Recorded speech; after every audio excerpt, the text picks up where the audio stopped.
Hi, I'm Megan McCormick. Make sure to listen to my friends on the Detroit Sports Podcast Network. Doc here for DetroitBeardCollective.com, Detroit's premier grooming company. Visit DetroitBeardCollective.com if your beard is feeling dry, scaly, if you need to maintain your beard. This day and age, there's products out there that helps you take care of your beard. Beard butters will make your beard feel softer, better smelling than ever before. The Doc actually rocked a beard earlier this spring and summer, and I actually used the beard butter. I heard that Adam was into styling, and I'm like, you know what? Let me take care of myself. So I went to DetroitBeardCollective.com and bought the beard butter. My face actually does feel smoother. I definitely checked out the products at the Detroit Beard Collective. They got great t-shirts, oils, the ultra-popular Beard Crate, which is a wide assortment of a bunch of different Detroit Beard Collective products. So definitely support those who support us, DetroitBeardCollective.com. Hey, everybody, this is Freddie Cohen of ESPN Radio. When I'm not talking about breaking news or breaking news on ESPN Radio, I'm always a fan and listen to the Detroit Sports Podcast, and so should you.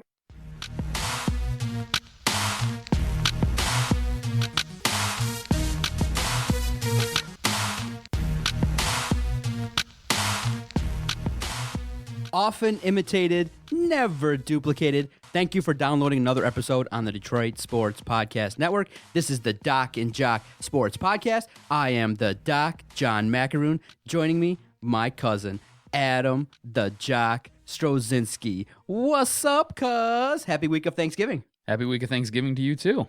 Yeah, I do. I feel this is, like, awesome, man. We are, like, the pregame for the Lions this week, man. That's awesome. We're never like that. We're usually all reactionary and after the fact. This is great. We're going to get you set for the Lions-Eagles. The Lions' destruction of the Eagles. Maybe Chip Kelly won't be fired at the end of the year. Maybe he'll be fired after the Lions blow him out. We're going to talk about that a little bit later. Ooh. Oh, I'm going to talk about that a little bit later. Did you see the headline in the Philadelphia paper? Oh, they're starting to kind of like hawks on a dead animal. Yeah. They're trying to go after him, and it's not looking good in Philly after, the guy that was touted as being the savior and the offensive genius. They're looking terrible. Mark Sanchez played a terrible game. I feel bad for our boy Vinny. I don't. It's the way it is, man.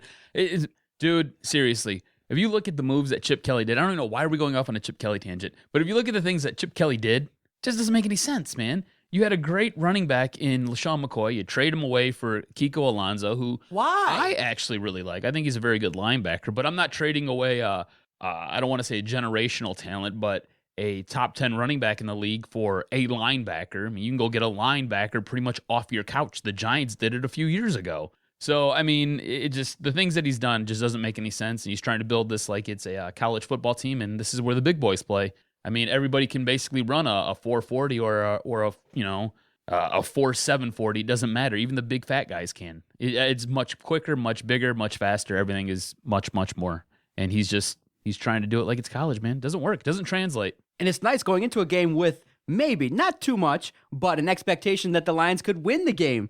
It's nice that the Lions have played a little bit better, coming off now a 2-game winning streak, scoring 18 now the last 2 games. It's nice a little bit that all the news hasn't been negative. I mean, Jim, a whole 18 points. Ooh. Woo! But it could have been 25 because Joique Bell could have walked into the end zone. Joique Bell could have walked into the end zone. It could have been a little bit more than that too, because there was that pass that Stafford overthrew to Abdullah, and Abdullah basically sat there and scooted across the rug there. If that was actually a catch and he just kind of ran into the end zone, that would have been a touchdown. And then the one that Ebron dropped as well. So, shocker, Ebron drops the ball. But it's been a fun couple of weeks for the Lions. They haven't mailed it in. They've played They played better on defense. They look more like a respectable team, and that's what you expected. You expected the Lions to be able to handle teams like Oakland, like a Philadelphia, and things like that. But what we didn't expect is when they were going to, lose games to get blown out and not look like they were prepared. When they went to London, it was eye-opening because they looked like they didn't belong on the field. And as an organization, you can't have that. So on this podcast, we're going to, review the last couple weeks for the Lions, talk about the implications for what these wins mean. I'm starting to turn the page a little bit and saying, you know what, these draft picks aren't going to matter anyway, because in the end, we know the Lions don't really draft all that well. It's important to establish a winning program, and maybe, just maybe, the coaches that we have in place are the right fit. But I think that's still a big indictment on Caldwell, because if you have Lombardi and the former offensive line coaches doing what they're doing, and now you see an improvement, that means that that's squarely on Caldwell. That is an exact indictment on him, because if you bring in the wrong management, the wrong line coaches, that's one of your biggest jobs. So Caldwell brought in Lombardi. So Caldwell is the reason why the offense stunk. Caldwell is the reason why the offensive linemen who were coached that way looked like they were inept and getting Stafford killed. So for those of you who are like, oh, wow, we're 3-7, hallelujah. Yeah, it's nice to see better brand of football, but you have to point the finger squarely at the face of the person who put the wrong people in charge. And so that's why I'm still hoping, and I'm thinking it's going to happen, that Caldwell at the end of the year, clap, clap, thank you for keeping the team together, thank you for not making it a total circus, but we'll be shown the door. Or if the Lions want to thank him for kind of putting up with whatever happened, maybe just move him up into maybe in a talent evaluator role, a different role, not in the coaching, maybe in the front office. I think he has a role, a leadership role, just not in coaching, not with the Lions. His main job is to get the right coordinators into position to help make this a better football team. And like you said, this is the biggest indictment on him. You sit there, you move out Joe Lombardi, you move out the line coaches, you bring in a guy named Jim Bob Cooter, and all of a sudden, things are kind of starting to move forward a little bit. The wheels are greased, everything's rolling along here. So that is the biggest indictment on Jim Caldwell. His ability to keep this team together, I think, is probably the best thing that you can say about the guy at this point. Because up until probably 2 weeks ago, I think all of us were ready to wave the white flag and just wanted the season over because we were tired of watching this crap on the field. Next thing you know, they go into Green Bay, they get a big win. They sit there, they take care of business last week against Oakland, and now we're gearing up for the Thanksgiving Day game against the Eagles. And I think all of us are thinking that they can win this game, and they should win this game. So it'll be interesting to see how this game unfolds. But that being said, it's nice to see that Jim Caldwell has kept the players' attention at least this long through that rough stretch, and is now being able to put I don't want to say a decent product, but a palpable product out there that is winning football games. And 18 points is not a lot. 18 points a game is not a lot, not in the NFL, but that defense is what's keeping them in games, and that offense is doing just enough to help them overcome some points that are put on the board. Do you take any stock in the fact that once Ebron dropped the ball and it was quite obvious that they were going to go away from him, it looked like that Caldwell and Stafford kind of got into him a little bit, and Stafford kind of looked away from Ebron, didn't really involve him all that much. There was a play, I think, late in the second half where he might have not put forth the greatest effort, and he was seen talking to Caldwell. So Ebron's come out this week and said I'm not going to have games like that anymore. But in the end, I do like the fact that Stafford kind of is stepping up and saying, hey, if you're not going to perform and help me out, point it out to the players. You got to be a leader. And I do believe that in that small instance, be a leader and not give the guy the ball, because that's his lifeblood. And if he's not going to be able to catch the ball, he can't get the rock, and he can't be on the field even. And that's something that we've all wanted. Step up. For quite some time now. We wanted Matt Stafford to sit there and take the reins and get into players when they drop the ball. Yell at guys when they're not running the right routes, instead of just coming to the sideline and huffing and puffing and looking all pouty-faced. We wanted to see him take a leadership role, and I think that with that one moment, you've seen it. And I think as the course of that Oakland game went on, you've seen it at different times where he would come off the field and he'd either get it at a guy, or if somebody ran the wrong route, he would sit there and he would berate them really quickly, and then they'd move on. Eric Ebron coming out saying, hey, I'm not going to drop any more balls, I'm not going to have any more games like this. You can only do what you're talented enough to do. Eric Ebron is essentially a better pass-receiving Brandon Pettigrew. That's exactly what he is. He's nothing special. He was not deserving of the pick that he was taken at. He's nothing that's going to be great. He's not the next Jimmy Graham. It's not going to happen. It just isn't going to happen. This guy needs to work on his blocking technique so he can be an every down tight end, and he needs to sit there and catch the damn ball when it's thrown to him. I don't care if you've got to put some stickum on your fingers. Catch the damn ball when it's tossed to you, all right? And don't come out. Nobody wants to hear this window dressing of, oh, I'm going to be a better guy, I'm going to catch more balls. Nobody cares. Just go do it on Sundays, all right? Just go do it. Now, his drop is egregious, and it's tough to see because it's right in his hands, and he couldn't, hold it in. But part of me just was like, man, where's Mike Singletary? Where's he at? Send him off. Let him go walking off the field.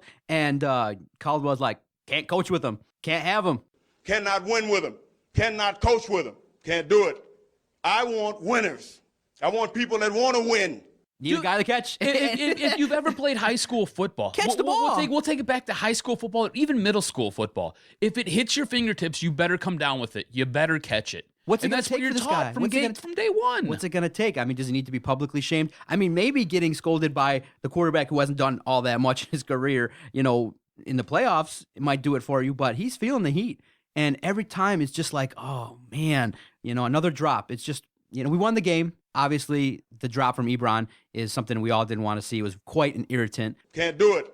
Because it would have put points on the board. And we need the guy. We need any chance we can get. But in the end, we played, the defense did play well. They shut down Cooper.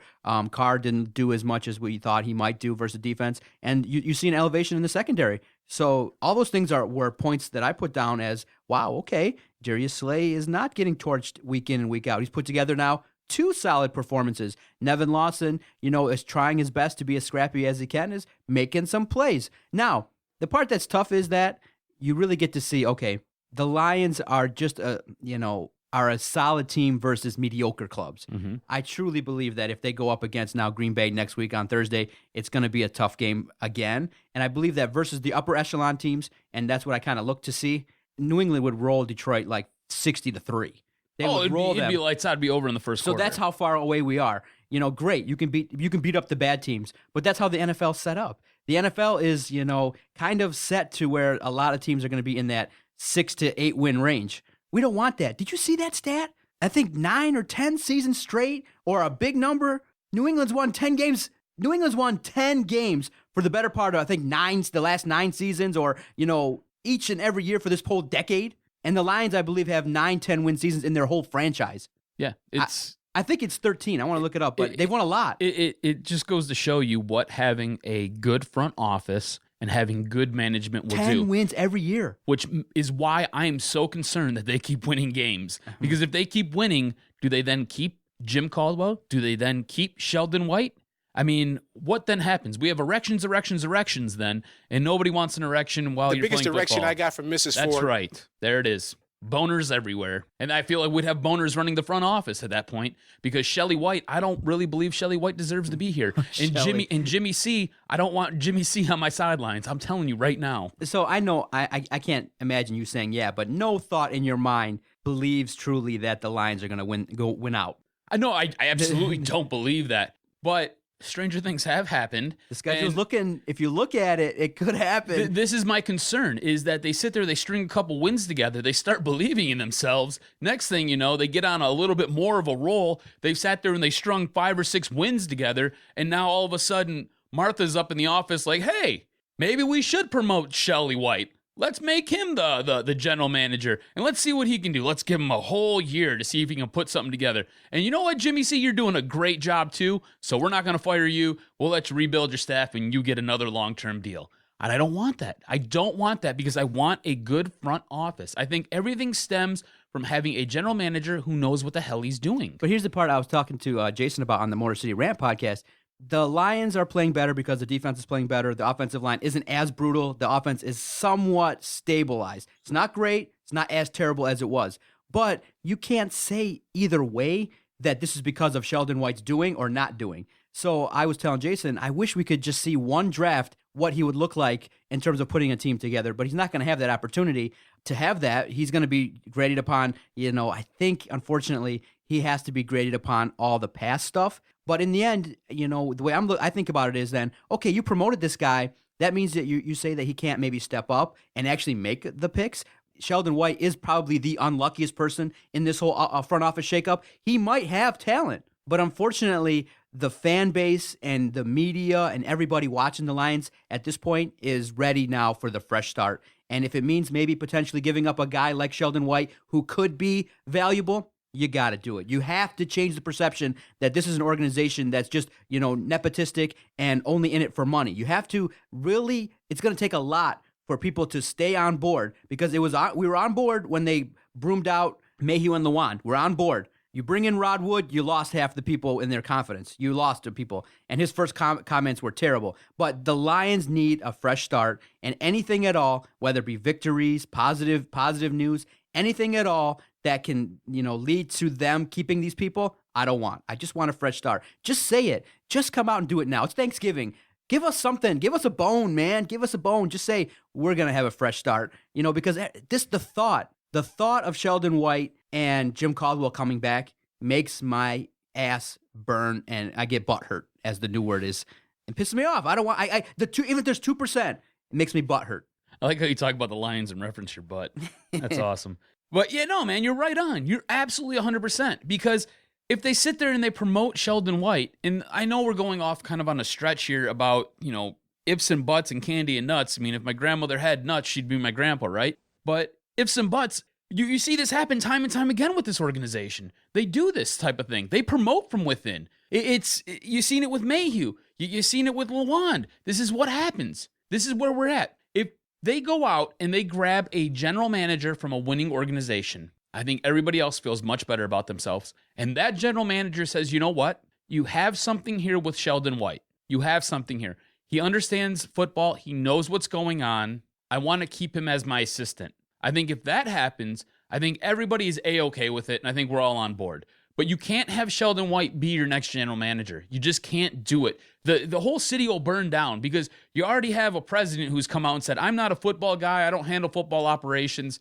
If I wasn't working for the Fords, I wouldn't have this job. What? Yeah. What? Yeah, like, I understand what you were trying to say, but you said it really bad, bro. You said it really bad. Where's Tom What's-His-Nuts, the PR guy who sat there and harassed Valeni? Where's that guy? I had to clean this mess up. Bill Keenest. Yeah, that guy. What the hell? Oh, man. But, in the end, a lot of people say you can't think logically with the Lions. You have to think. You have to put yourself in that mindset of how they would think. So putting myself in that mindset. They think like assholes, bro. Yeah, so I can kind of easily go there. I can think like an asshole real quick. So thinking like that, instead of brooming out both people, maybe they keep just one. And if they do just keep one, would you rather them say, what would hurt less? If they said we're keeping Sheldon White, or if they said, you know what, we're bringing in a general manager, but be damned, we're not giving you that control. We're gonna expect that you give Jim Caldwell a charity year, and if you give him talent, he'll produce 10 wins like he did before. Which one would hurt less if they just kept one? Part of me starting to feel like they may not broom everybody out. They may broom one more, but I don't think they have the gall to broom out everybody. If you had to keep one, I'd keep Jim Caldwell because it looks like these players are at least playing for him. I disagree. He sat there and he's kept them together. Really? Because I keep Sheldon White. There's no way, dude. This whole thing, in order to win football games, it's got to start at the top. You got to build. You can sell. You can. And if you have a general manager who can sit there and build a program, I can sell you on Sheldon White. Oh God, please do. Okay, I will. Because now, sell me now. Easy. All the Lions have to do is just say, you know what? We conducted a search, and we've spoke to high-ranking people like Bill Parcells, like Bill Polian. And Bill Parcells out. Back. Bill Polian's out too. Do you know why? Because they have too many hands in this pot already. Hey, Sheldon White is a Bill Parcells guy. Yeah, that's what I'm saying. So I think you would appease more people if they knew that it wasn't picked by them. We went out and we talked to NFL people, and they all said that Sheldon White will win you games and will build you a solid football team. Then you give him a chance to put together a staff, and he's seen the awfulness that's been around him. He's seen the fact that they've been so ineffective in their picks. He can't make the same mistakes as Martin Mayhew did. His first effort was to go out there and, despite being uncomfortable, talking to the media, talk for 25 minutes and discuss that, hey, I'm on a week-to-week job. So I could sell. Like, listen, I wouldn't be happy. I'm not saying I'd be happy. I could sell Sheldon White, I could you sell will it. lose me. And I don't know what the hell that's worth, but I feel like I represent a fraction of the fan base. If you keep Sheldon White, you'll lose me. Because it just screams everything that's been going on for the last 50-some-odd years. Is what it screams. I can understand you keeping Jim Caldwell, and I can sell you on keeping Jim Caldwell because this team has showed up the last couple of weeks when they faced nothing but adversity, and everybody was down and out on them. No pressure. It doesn't matter. They've sat there. They went into Green Bay. They got to win. They came home, and they didn't let that sit heavy on them. They sat there, and they got to win against Oakland. They're going to play Philadelphia, and they may get a win there. No pressure. And they might get on a roll. And if they get on a roll, you can sell Jim Caldwell. You can't sell me on Sheldon White. You can't do it. I can sell you on Sheldon White. You've already tried, and I said no. Basically, You said Bill Parcells. I say no. I don't want anybody that Bill Parcells is selling. I don't. What has Bill Parcells done lately? He hasn't done anything but sit on his couch and eat crackers. Same thing, Bill Polian. Bill Polian's an ESPN guy. Go do your shit on ESPN. Get the hell out of here. Rings, mean a lot, and Bill Parcells is a name. Yes, but he's been out of the game forever. But he's got rings. He knows what it takes to build an organization. You sound like you're part of the Lions front office at this point. That's the role I'm doing. Now, this is my personal belief is to broom everybody out. If everybody ever collected a check from the Lions, you're gone. I wanted to walk in there and the first day of offseason and it'd be complete dust. And let's just start first employee, general manager, boom, go down the line. But if you're the Lions, you can sell Sheldon White. You can say, you know what? He is a leader. He's someone that can put together a draft. He comes highly recommended, and just watch what he's going to do. We're going to buy a guy like Bill Parcells. We're going to add his homie. scouts. We're going to add scouts. We're going to change. They sit there and pour out malt liquor for each other. You can because they're boys. You can broom out the scouting department and keep Sheldon White. You don't have to. You can change the soldiers. You don't have to kill the general. Is what I'm saying. And the reason why you don't keep Jim Caldwell is nationally. I want new leadership. I kill them all. He's viewed nationally as the worst in-game head coach in the National Football League, and he's shown it this year. He didn't stand up for the Lions versus Seattle. He doesn't know when to throw the flag, when not to throw the flag. You're absolutely right. I think he does a horrible job. I think he does a horrible job in-game management. So if you give me the option, I think he does an awful job. If you give me the option of keeping one, I keep Sheldon White, not Jim Caldwell. He's got to go. You know what? I think we look at it differently. I think you look at the head coach translates to more victories, and I look at it this way. The players translate to more victories, and the way you get better players is by having a GM who doesn't have his head in his ass and knows what he's doing. And what I'm saying is you are looking at an incomplete resume. You don't know what he thinks about player management and rosters. You don't know because he hasn't done nothing. He was part of the 0-16 team. Enough said. You don't know what his role is. You're absolutely right. Nobody knows what any of these guys' roles are. Right. Nobody knows what anybody does because the Lions keep everything shrouded in secrecy. They do. Because they're a bunch of asshats. They're like the only team in the entire NFL who does stuff like this. The only team. You can't get anything out of them. They keep everything so close to the vest because they've been so horrible. They don't want to be crucified by everybody. That's why I'm here. I'm here to crucify you. I'm friggin' Pontius Pilate. Let's go, Christ. I'm nailing you to that cross. You won't let nothing. You can't even think positively. Sheldon White has no chance. Sheldon White's got to go. I'll keep Jim Caldwell if I have to. Jock believes that if you get promoted, that everything they did in the past stays with you, and you have no chance to better yourself. No, you can better yourself, but my whole thing is, who has he learned under? Who has taught him? Who has been his teacher? It's been basically Millen and Millen's cronies. And you've lived through the Millen era. You used to be a season ticket holder. Yeah. You can't go there anymore and watch games live because you lived through all of that. It scarred you and damaged you. Forever. So because of that, Sheldon White, you are scarred and you are damaged. I can't have you. It's like having a crazy chick as your girlfriend. Once you have one and she burns down your house, you can't have another. You can't because you don't want to go through that trauma again. Sheldon White kind of reminds you of Martin Mayhew because it's just the way, not the same appearance, but just, you can't. It's going to be super hard to distance yourself from the past regime. You'd have to do something to kind of distinguish himself, and that would only be bringing in players that are effective right away. Speaking of super hard, Martha apparently gets him there, so I don't want that either because I don't want him sitting there schlepping the owner. Do you view that as a big failure, his first media blunder? A guy that wasn't comfortable went out there and did it. Martin Mayhew spoke once a year to everybody. This guy went out there. I'm happy he tried. Me too. And I give him kudos for that, but you can't go out there and you can't say that Martha gave you your biggest direction. You can't do it. Well, I believe that the Lions are going to play pretty well versus Philly, and I know it's going to be tough to kind of root. I think it's tough to root against the Lions.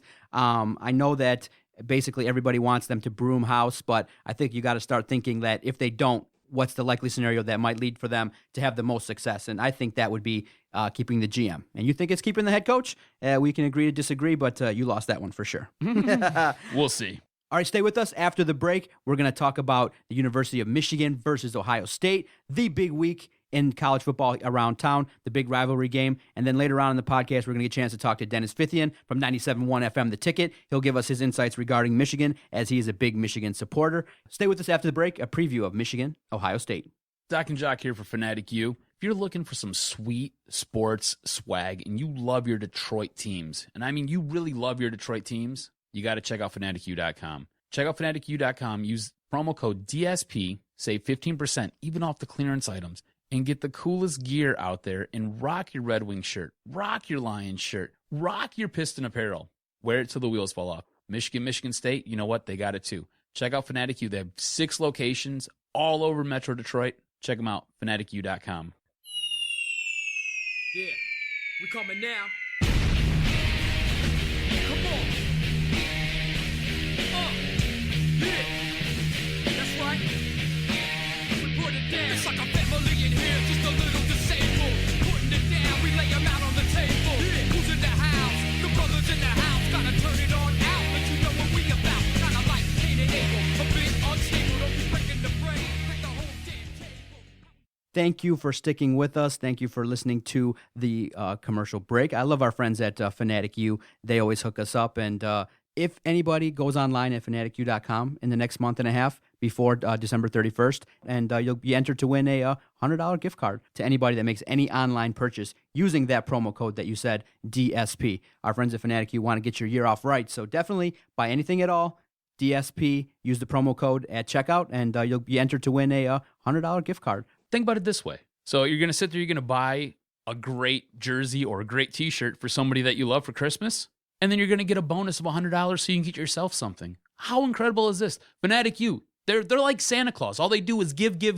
Oh, we love it. So all you got to do is make any purchase, use that promo code DSP in the next month and a half, and they'll take care of you. You'll be entered into a drawing. You'll have that chance. You can't be in the contest if you don't enter. So definitely check that out. So start the year off right with maybe a $100 gift card from Fanatic U. All right, cuz it's that week, the biggest week if you're a college football fan and you're a fan of Michigan. It's the right time too for Ohio State to come into Michigan. They're a little bit reeling after that devastatingly poor performance versus Michigan State. A lot of people underperformed in that game, starting from the coaches to the players, and then even after the game, Cardale Jones and Ezekiel Elliott really haven't had to face the adversity of a loss, and their first time tasting it, they went right to Twitter and were like, bang, bang, bang, bang. They just blasted the program, blasted the game plan. And Ohio State's coming into the game versus Michigan on the road in Ann Arbor at the Big House. They're coming in reeling, and it's going to be interesting to see how they recover after their first loss. Geez, the fallout from that MSU game.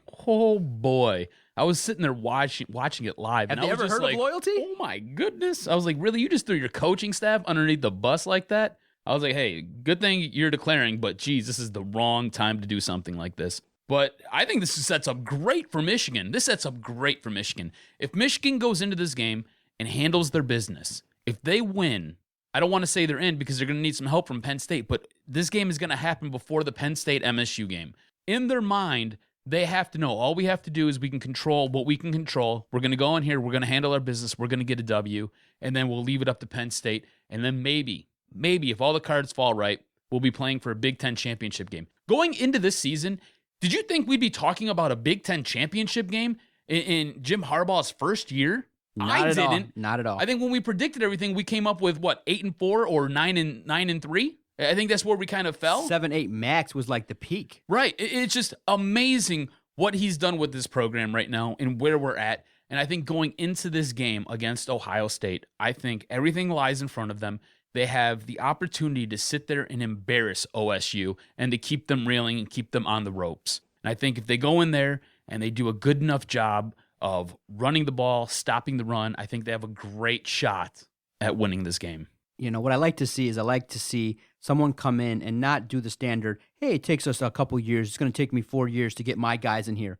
No, he came in right away. He took a quarterback like a Jake Rudock, who early on had terrible performances. He basically gave every Michigan fan heart attacks by missing open receivers. And everyone was like, oh, Jake Rudock, is he really this guy that can help us win games? And all of a sudden, you started to see growth. You started to see, oh, my gosh, players actually getting better throughout the course of the same season. These are, in essence, the same guys that were there last year for Brady Hoke. And Jim Harbaugh's come in, preached Michigan, preached team, and he's weathered the storm. You would not have been surprised had Michigan fallen off after that devastating loss to Michigan State. A lot of teams wouldn't have had the character to come back from that. A miraculous game, and that's one versus your biggest rival. And everyone saw it, replayed it, and in your first big game versus D'Antonio and in the program that you're judging yourself against, you lose like that. When you had it in your hand, you would not have faulted them for going down and maybe not playing as well. No. They've picked themselves up by the bootstraps, and they've played better on the road. They had that stretch where they didn't give up any points with that defense,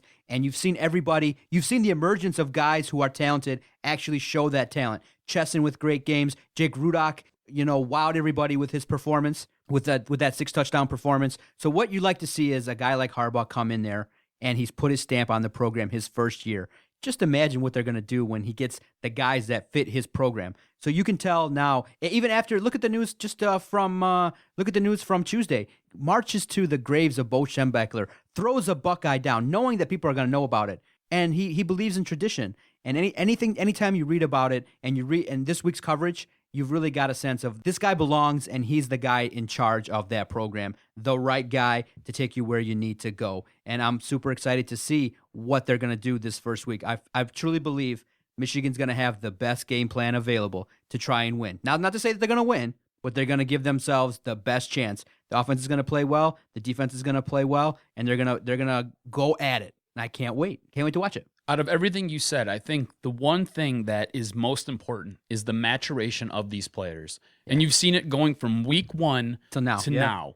It's been remarkable. These players have all grown. Everybody on this team has grown. You've seen J.U. Chesson the very first week of the season. He was a guy who just looked like he could run really fast because he would get behind defensive backs and he'd be wide open and Jake Rudock would miss him. And now he looks like a guy who can run complete routes, get down the field, and now Jake Rudock can hit him with that long ball pass. You had Amaro Darbo, who looked like he was more of a slot guy. He could run some deep patterns, but he could just sit there and he would just, pretty decent at running this, running that. And he's become a complete receiver. You have a running back core on this team. You don't have one or two guys. Like Ohio State has Ezekiel Elliott, and that's it. You have a core of running backs who can run through tackles, who can get edges, and can block. It's amazing the way this team has come together. You have an offensive line that protects Rudock. The defense is unbelievable. The defense has been gushed over all season long, so you know what you're getting there. You got a guy who's a very special player like Jake Butt. I think his talents will probably translate the best at the next level. Jake Butt has come out and does everything well as far as running routes, blocking when he's got to stay in, and he's a leader on this team. Like I said, I think he will translate to the next level supremely. Just the maturation of every guy on this team, including the head coach, I think has just come along and come tenfold. And I think that going into this game, Michigan is going to give OSU their best shot. They're going to do everything in their power to win this game. That being said, I don't know if they win this game. We'll talk about that in a minute.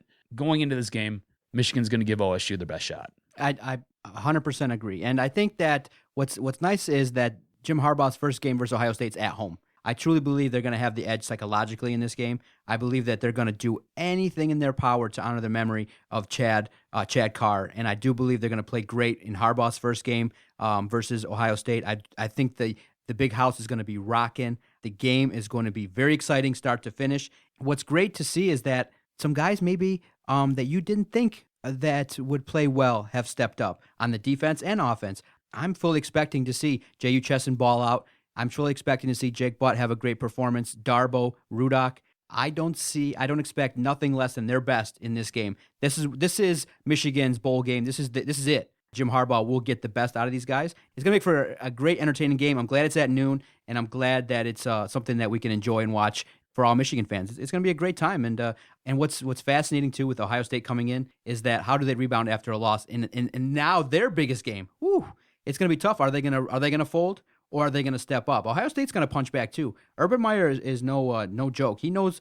I'm sure he in the scouting department know what's coming and who's going to execute the best. I think it's going to be Michigan this year. Who steps up in this game? Who do you see being the guys who sit there and take the team on their back and helps drive them down the field? I believe it's the guy that's been steadily improving the whole year, and I expect to see Jake Rudock manage the game perfectly. Don't think he's going to take too many chances. I think maybe they try to test it early, get one out there maybe to Darbo or Chesson, see what they can do. But I think that they're going to, in this game, if you watch the history of this game, they're going to try to smash mouth and try to run the ball, establish the run, and really dominate in the trenches. So Jake Rudock's the perfect game manager.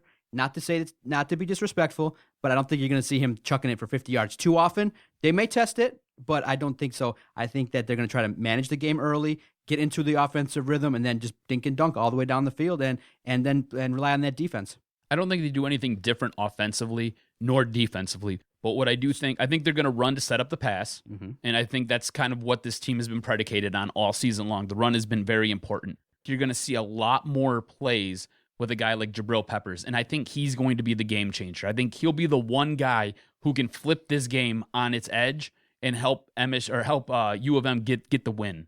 So watch for Jabril Peppers to do something special on offense and possibly do something special on defense. I know when I was on WXYZ Sports webcast with Justin Rose a few weeks back, we had talked about the possibility of Jabril Peppers being a Heisman candidate. And I had said that he needed his Chuck Woodson moment. He needed his moment where Charles Woodson went up against a guy like David Boston, and they sat there and they basically punched each other in the face in the middle of the field. This sets up perfectly for a guy like Jabril Peppers to have one of those moments. To sit there, not necessarily punch a guy in the face, but sit there and break a play when maybe they're trailing by 3, break a play for 50 yards and score a touchdown, or maybe make a one-handed interception like Charles Woodson did against MSU.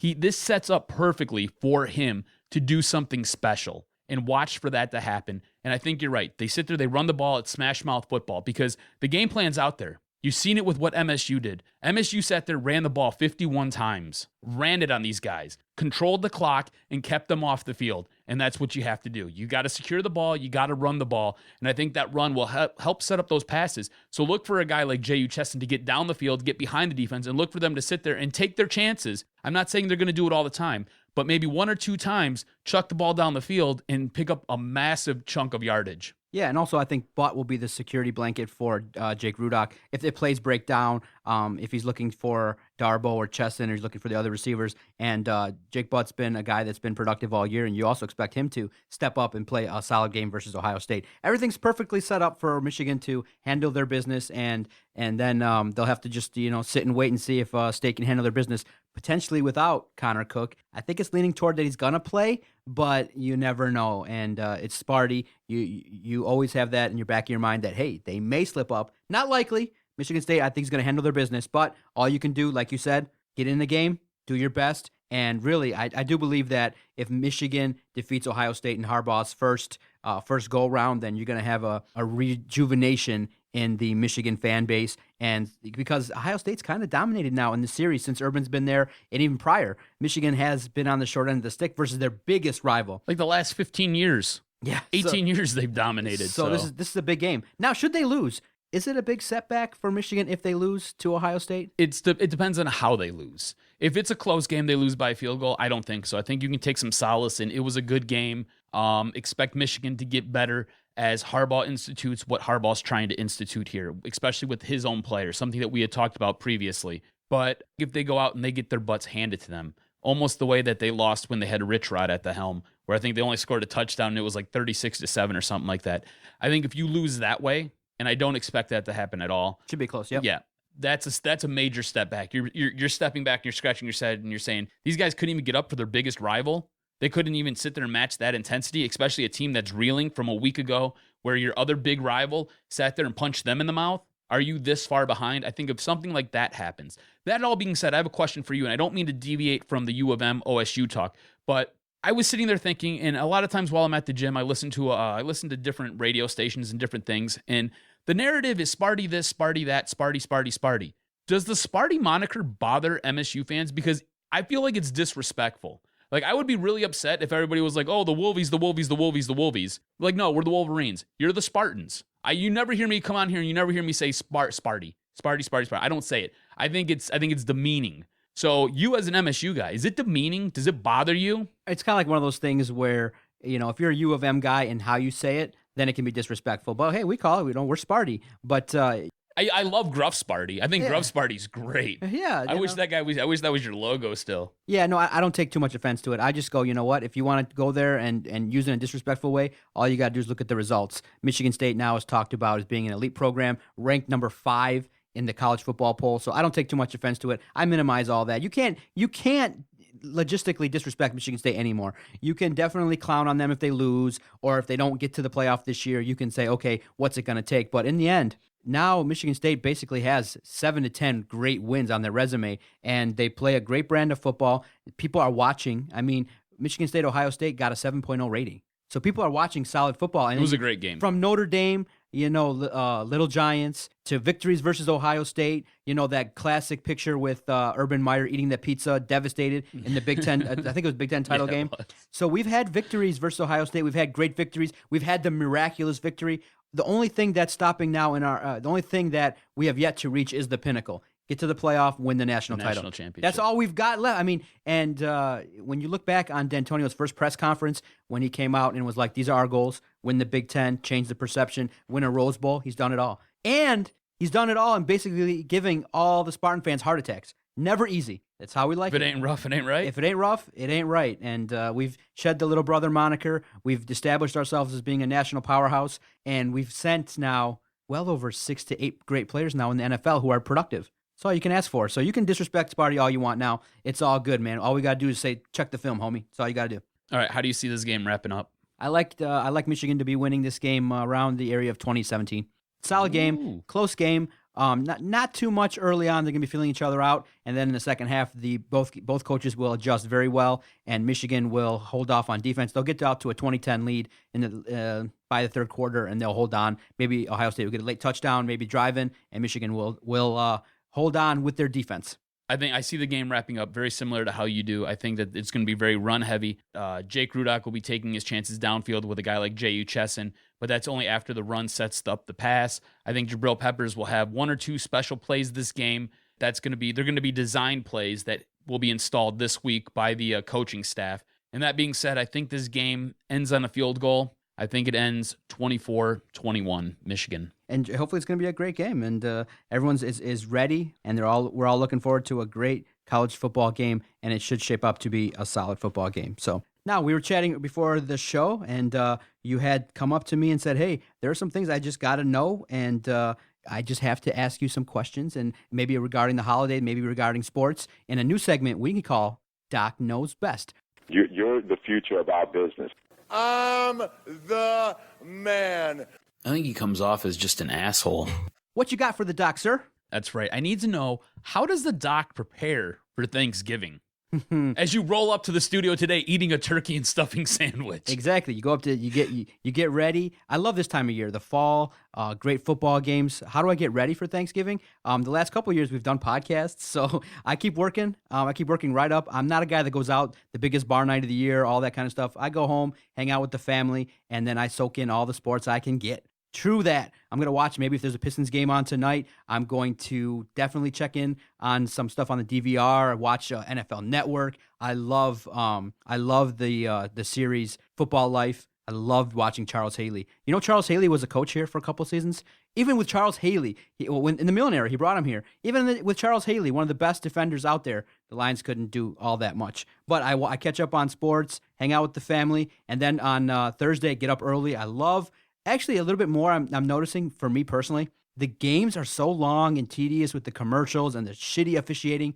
I just kind of like roundtable discussions about sports. I like that a little bit better than watching the games. I like watching the NFL pregame on the NFL Network, and I like reports. I like pregame coverage, and I do as much as I can now. I'm going to prepare, watch the Lions game, and then have a good old time on Thanksgiving. So I love it. So safe to say you will be on Twitter on Thanksgiving. I will be tweeting. Oh yeah. All right. Oh yeah. Especially we have to defeat the Eagles, man. They suck. Let's be another factor of Chip Kelly getting out of here. And definitely, I know Vinny will be watching the Eagles, and they suck, bro. So sorry, we're gonna beat them.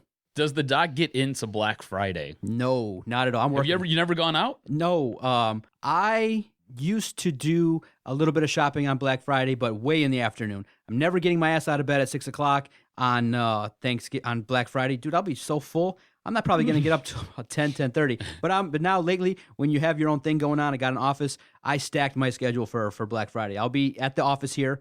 I will be seeing clients, working, and saving money, making money. Not spending money. I like how you roll out of bed onto a Segway to go to the bathroom to brush your teeth. That's right. I'm so full. My philosophy is make money and try to out earn what the wife is spending. Whew, it's been she's been winning the competition lately, so I'm trying to win the competition. I'm ahead a little bit, but damn it, she's putting up a damn good fight. Every time I come home, honey, I spent this. Honey, I spent that. Like, shit, I can't see enough people. I can't do enough podcasts. You hear me damn near 4 or 5 shows a week. You're going to be hearing me every day. Love it. I love it. All right. Speaking of the wife and speaking of Black Friday, how does the Doc go about getting the wife the perfect Christmas gift?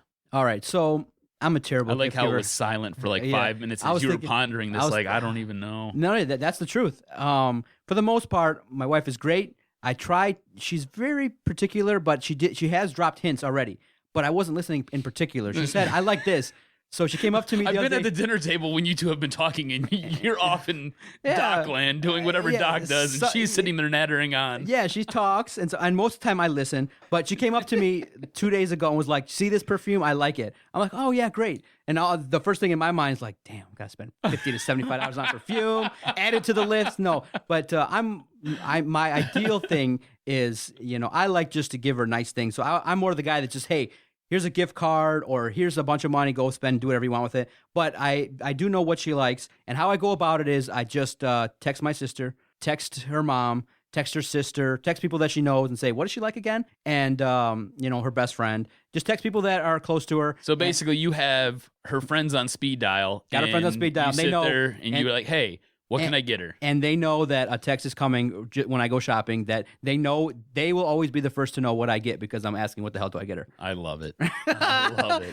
And I try, but my favorite thing to do actually is to go shopping on Christmas Eve. I love it. Really? I love it. And not Black Friday. I love going last minute. When everything's already picked over. Yeah, everything's picked over. Oh my God, it's madness. There's a little bit of a vibe. You see that, everything going on around me, and it's fun. So I like to do it all at once. I'm never going to go early. So do you do this? Because normally we meet up on Christmas Eve for our family Christmas get together. Yep. All right. So you do this before we meet up? Exactly. So you're doing this at noon that day. That day. That's insane. And it's the last time, it's like saving onto your money to the last minute, like I'm doing now, paying you the fantasy money, the day of the deadline. So it's holding onto your money the last minute, getting out once, and being around that hustle and bustle. And then also to, I do enjoy shopping. And then I kind of like that little bit of pressure of knowing like, ooh, if I don't get this in time and wrapped and everything all at once, I like that little bit of pressure knowing that I'm doing it last minute. That's kind of how I roll. But I always, like always, the doc delivers, baby. And that's what I do. I go shopping last minute, wrap everything up. And sometimes, the best part is I'm cool. If she gets a gift or people get gifts, return it. I don't care. I don't get offended. Do your thing, man. Once I go, it's a thought that counts. People get offended like, oh, you can even re-gift my gifts. I don't care.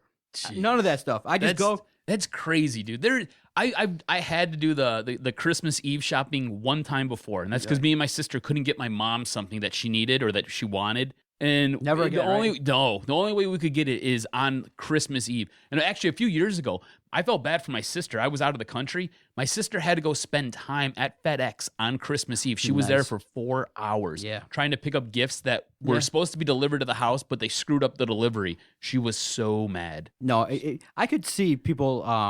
I could definitely see people getting it all done by now and handling your business and relaxing, but not for me. I love it. Last minute, you'll see me out and about shopping for all the peeps. Dude, you're a brave man. Doc knows best. Yeah, apparently. Let's take a quick break. Dennis is on the line. We're going to chat with Dennis and get some insight regarding his thoughts regarding the Michigan-Ohio State game. And he's very connected in the know, and he'll give us his thoughts regarding the biggest game of the college football season and these parts of town. Stay with us after the break. I want to tell everyone out there about DetroitSportsNation.com. They're a great website, and they've been very supportive to all the shows on the Detroit Sports Podcast Network. They host all the podcasts. They have great writers that cover all the Detroit teams, all the college teams. Check out their website and support those who support us. DetroitSportsNation.com. The collaboration has been excellent, and it's helped us to continue to grow and have great guests, take phone calls. So our collaboration with the Detroit Sports Nation has really been successful, and support those who support us. DetroitSportsNation.com.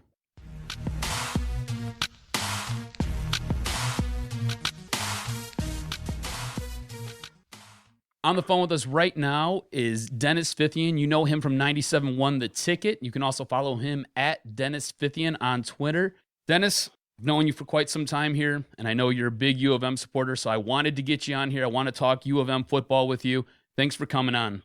Yeah, no problem, guys. It's my favorite time of year, so I'm ready to go. It's great that we got some football games and stuff before we're doing, so I think I don't know what I would be doing if there was nothing to watch, but ready for Saturday, that's for sure. That's great. What has impressed you most about this U of M team this year?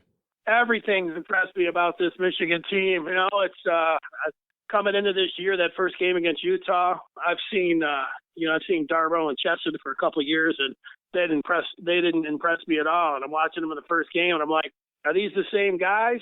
And I know Jake Rudock didn't play a good game against Utah, and I'm watching him miss receivers, that are wide open, but steadily throughout the year. Now I look at a guy who knows where to go with the football, looks comfortable. And I saw an offensive line that didn't really move anybody off the ball in that first game, but by the time they're like game 3 or game 4, I'm listening to Chris Spielman talk about combination blocks that BYU's never seen. And, the defense, that secondary, that wasn't very impressive.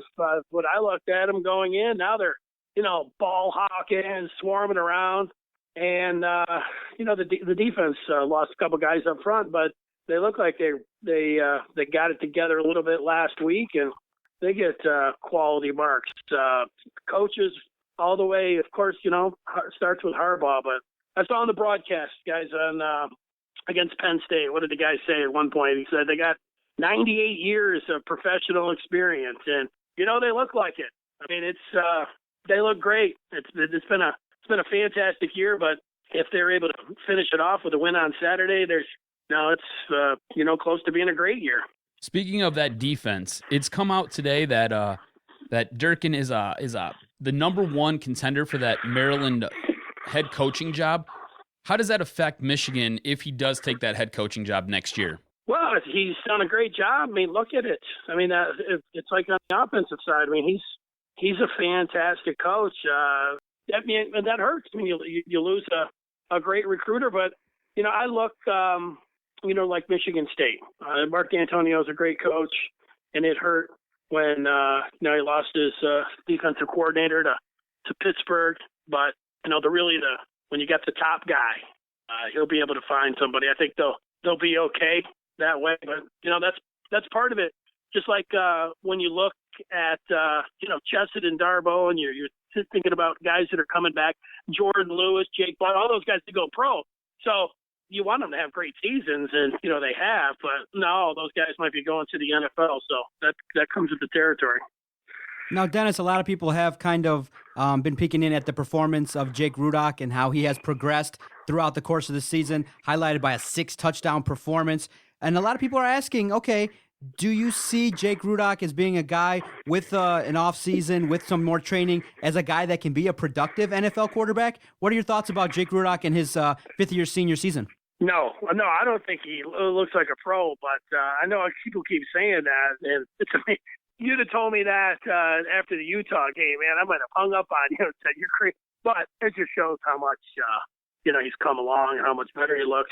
I will say something crazy. The first time that I saw him in that game against the Utes for the opener on that Thursday night to start off the college football season, not that he plays like him, but he looks like Tom Brady in this Michigan uniform. If you put those guys side by side and a little bit of the throwing now, Tom Brady's probably the greatest quarterback of all time in the NFL. So, but I'm just talking about appearance and sometimes mechanics. When you look at them, how they're built, how the helmet looks on them. That was my first impression. But wow, man, it just shows you what a guy that has the right coaching and you can bring him along. I mean, he's got to be, from the first game to now, going into this 12th game, I've never seen anybody, especially at the quarterback position, go from somebody that looked like he couldn't, throw it into the ocean, put the ball on a receiver to, now somebody that people are saying stuff like that about the NFL.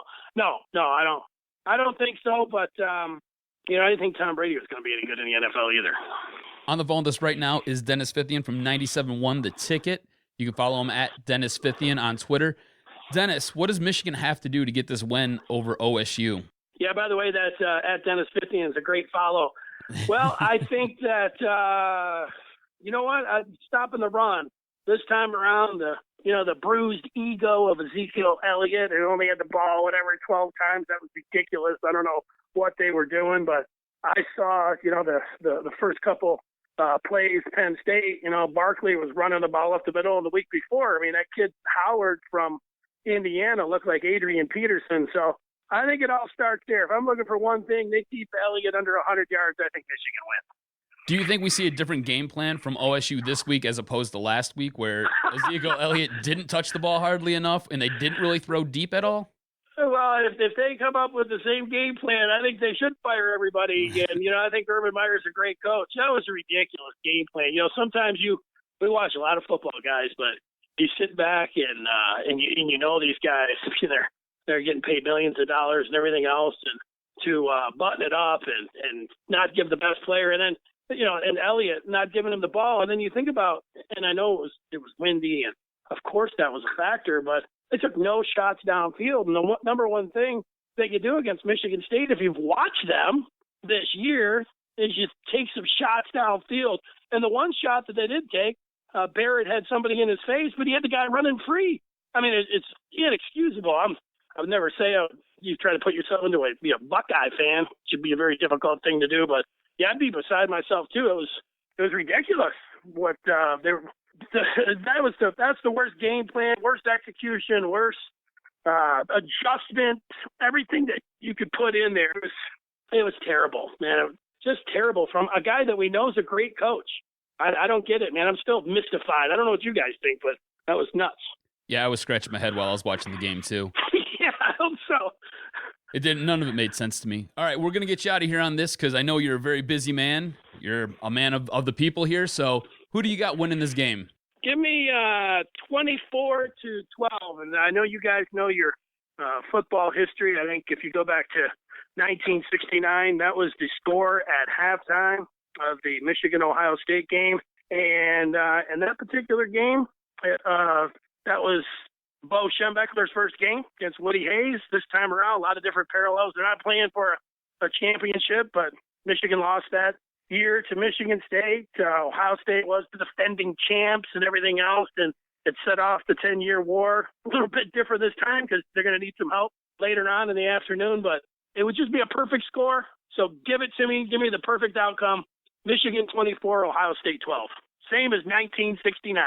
My man. Dennis, thank you for taking some time out of your day to talk with us. We appreciate it. Anytime, guys. Take it easy. Thank you very much. See ya. That was Dennis Fithian. Wow, good insight, solid. It's a guy that's in tune with the Michigan program. You can hear him on 97.1 The Ticket, oftentimes paired with Pat Caputo. Great weekend host, sometimes does his own thing, gets his own show, 4 hours usually on the weekend. So we always enjoy Dennis Fithian coming on. He's a friend of the podcast. Great insight. He's got it, 24-12. If you ever sit there and you do follow him on Twitter, ask him about his Mr. Bubbles t-shirt. I love that t-shirt. It's incredible. All right, cuz. Woohoo. I want to thank everybody for all their great support on this platform. Everybody's been downloading all the podcasts. We are not able to continue to roll out 6 to 7 new podcasts if you don't support us by going to our website, DetroitSportsPodcast.com, supporting our sponsors, Fanatic U and the Detroit Beard Collective. The support that we've gotten lately has been really excellent. We appreciate it. All the love and feedback on Twitter at Detroit Podcast. Adam and I get everything. We read all the tweets and all the texts and stuff like that. And we're trying to, what makes me happy is now, 2.5 years ago, there weren't that many weekly episodic podcasts dedicated to Detroit sports. All of a sudden now, we're 120 episodes in. I see after the game, at least 3 podcasts going right then after the game live. And I do see a lot of improvement and growth in terms of podcasting around town. Not to say that anyone will copy us because you'd be crazy to do that, but I do notice that there's more podcasts dedicated to Detroit sports, and I'm happy to see that. And it's kind of makes me feel like, okay, we've done something good here. People have listened and said, hey, you guys are onto something. Let's put our own sprinkle on it. So kind of feel like a pioneer. Laying the groundwork. Podcast pioneer. That's right. So thank you. And other thing too, man. So I don't really check. I trust you. The score. So I'm like, okay, let's see what happened this week. And I'm looking at, I knew I remembered I said KC in a rout. Mm-hmm. And I'm like, okay, please, what happened? What happened? I looked 33-3 and KC routed them. And it went exact, not too many times where I say true to form. I said that Kansas City was going to get some turnovers and boom, I saw the highlights too. When I was checking online, pick 6, turnovers. They played terribly and KC got in a rout and the Doc had a great week. I got 4 points. I went with my Lions and they actually did something good. Got 4 points. I pulled back in it, 25-23 in the NFL Pick'em Challenge. Pressure's on, Jock. Jock soiled himself too this whole entire week. Fantasy football, the picks, everything. I'm just covered in it. It's awful. The Doc got the best of the trade, no doubt. Still 5-6 though. Ugh, in a 2-game losing streak, devastating. And the worst is when you lose, and if you put in one player, you would have won. I was actually. That's been my last 2 weeks, bro. Yeah, it sucks. But oh well. You got to rebound. All right. This is the NFL Pick'em Challenge. Who you got first? First off, Dallas Cowboys are -1, and they're hosting the undefeated Carolina Panthers. Ooh, early Thanksgiving, huh? Yeah, Dallas plays its best football while I'm eating my mom's pumpkin pie, and they have upset and playoffs on their mind. So I'm not sure Carolina's going to hang in there and get the perfect record this season, especially not after Turkey Day. So give me Romo and the boys -1. Oh, I'm going to hold that off. I might come back to that game. Carolina's looking strong. Ooh, okay. That's an interesting pick. I'm going to hold on to that for a few minutes here. My first pick, I'm going to go with San Diego on the road. With my first pick, I like San Diego to rebound with that awful performance. They're going to Jacksonville. Jacksonville is a 3.5-point favorite. I like San Diego to do some damage and to try and get back after that pitiful performance versus Kansas City. So with my first pick, give me San Diego plus 3.5 on the road. I feel the need to show you my sheet here, as that was my very next game that I have. I have San Diego +3 at Jacksonville. San Diego totally embarrassed me. They were embarrassed themselves last week. Didn't end well. I don't believe in the Jags, so give me the angry, bitter beer face himself, Phillip Rivers, and the points on the road. With my second pick, I like Washington at home. Kirk Cousins plays a different brand of football at home. He's playing very well. He's got that offense kind of in gear. He's showing his worth. So with my second pick, I like Washington at home.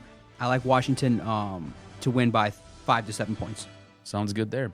All right, New England's -3, and they are going to Denver. New England is looking to make history, and Tom Terrific is still pissed at the league.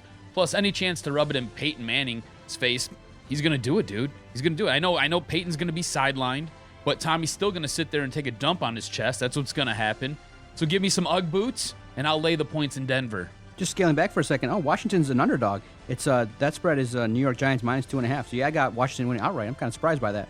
I have to double back. It's hard to go away from an undefeated team. I need to get back in it, so I have to start picking games that you picked. I'm gonna go the opposite way. I'm gonna make the Thanksgiving game interesting for me to watch. Give me Carolina in a rout. I think they're playing great. I think that good karma is coming Cam Newton's way because of his, charitable ways, feeding 900 people in the area. I think you're going to see a lot of, is it dabbing that they call it? Dun, dun, dun, dun, whatever it is, that dance move that he's doing. You're going to see a lot of it on Thanksgiving. Give me Carolina in a rout at Dallas to silence America's team.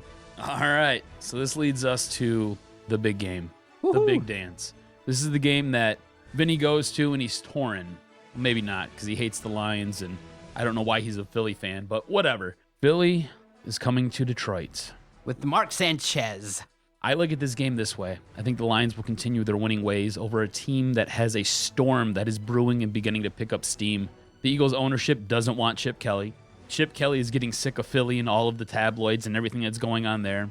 I think it all comes to a head this week. I think Chip Kelly will probably be gone come Friday morning. Hey-o. So give me the Lions and let them blow their draft position. Exactly. It's Thanksgiving. We've played decent now in the last couple of weeks. You know that, cuz? 2 Thursdays in a row. This week? I know, it's weird, isn't it? And then next Thursday. I don't know how we're going to work that out. But With Green Bay. With Green Bay. So a couple Thursdays in a row. Yeah. But I agree with you. I like Detroit. I think they're playing a better brand of football. It's Thanksgiving. And Philadelphia is all sorts of messy. You got Mark Sanchez in there, and did you know the stat? I think he says that in 34% of his games that he started, he's thrown more interceptions than touchdowns in that game. 34%. That's crazy. Yeah, he's just, I don't know how he's still in the league, and I don't know how Chip Kelly dissected this team and thought that what he's not even his revolutionary offense is not doing that much different. They run like 70 plays a game. The Lions run 65 on average. So, wow, you do it a lot faster. He's not that much of an offensive genius. And I do think that is Chip Kelly's downfall, is his attitude that, hey, I'm the man, I know this is going to work, and da-da-da-da. I think this experience will be humbling. And, bold prediction, he does win a Super Bowl as an NFL head coach, but not with the Eagles. I think he'll be humbled. He'll go back to college, build up another team, maybe a Maryland if he comes back to the Big Ten. He'll build up another team. He'll take a second crack at it, and I think he'll be a coach that can win the Super Bowl with the second go-round, a la maybe Bill Belichick. I think the first go-round, you have your head up your ass, you're an egomaniac. In a place like Philly, you do flame out if you don't succeed. But his next go-round with the team, he's an offensive mind. He'll learn from his mistakes on how to be a better head coach, and I think he'll win a Super Bowl down the line, maybe in 5 to 10 years. So I agree with you 100%. Lions are winning, and I do think that it's going to be, a very solid performance. Matthew Stafford's got a little bit of a different edge to him, and I do expect a great performance on Thanksgiving. Yes, sir. And just real quickly, thankful for the audience, thankful to do this podcast every week. Damn, we're new doing 6-7 a week. Thankful for all the guests that come on. I've never seen a situation where, the Detroit media, all the personalities, all the radio guys have been so gracious to just two guys who love sports. I mean, basically, there's been less than a handful of times where anyone's just outright denied us, and everyone's been so gracious with their time. So everyone that's been supporting this podcast project, a lot of people could easily say, what the hell are you guys doing, and ignore us. But we've been allowed to really fulfill our dreams and goals by just having a show and talking to people that we want to talk to. So when we say, hey, we're doing a Michigan show, hey, what do you think about Dennis? He's a big Michigan guy. We've talked to him before. And but I do think he didn't remember us, so we got to remind him. He's like, who is this? But I do get a chance to do this with my cousin, the only person I'd want to do a weekly episodic podcast for 120 straight weeks. Think about that. 120 straight Thursdays. This podcast has come out on a Thursday. So I think the best part is we haven't killed each other yet. Not yet. I mean, it's come close. I've almost climbed over the table at you about 4 times. That's right. But we've never killed each other. Not yet. So that's good. Maybe we can go on another 120 and not kill each other. There you go. For the Jock, Adam Strozinski, I am the Doc, John McAroon. This has been the Doc and Jock Detroit Sports Podcast on the Detroit Sports Podcast Network. Go Lions. Say what? The thought of Sheldon White and Jim Caldwell coming back makes my ass burn, and I get butthurt, as the new word is. I want winners. I want people that want to win. And all I can say is Detroit Sports Podcast scores. I have voices in my head, they counsel me, they understand, they talk to me.